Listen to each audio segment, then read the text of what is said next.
tables in 3 minutes or less. So first off, you need to start out with a spreadsheet with a lot of data. So as you can see here, I have 7 columns. So pay attention to these columns because it's actually pretty important, these categories.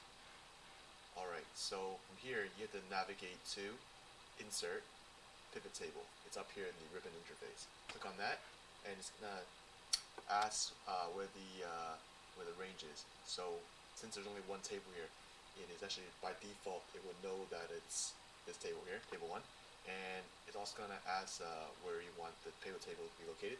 So in this case we wanted to put it to a new worksheet, but you can actually put it somewhere in this pre-existing worksheet as well, but we're going to use a new worksheet to decrease the clutter.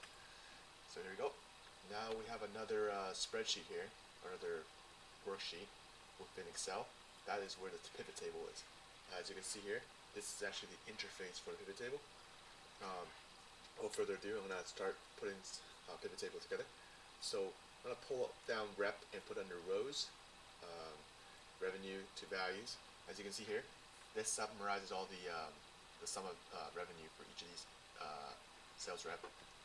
So this is something that you can actually do normally on Excel spreadsheet, but it would require formula or other means of sorting.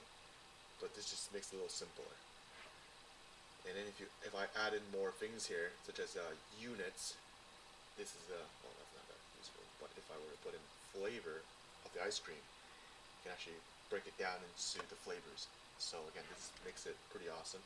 You can put order date into filters, and this would actually allow me to filter which day I want the numbers to be included in. There's also unit costs, so I can use this to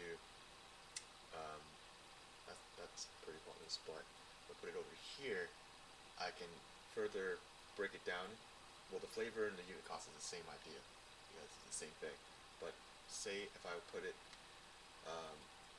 the flavor here, get rid of unit costs, I can see which flavors are the best. This is the date. Take this out, bring this out, put this down here. You can also sort it by the quarters, months, orders, order date, years. Okay, this order date. So as you can see, there's a lot you can do here. And that's basically what a pivot table is. It just makes things really organized, summarizes data for you very effectively and really quickly. It's very flexible and versatile. Very handy if you want to decipher a large amount of numbers and values. So there we have it. Thank you for watching this video and for following me through this tutorial. Have a good day.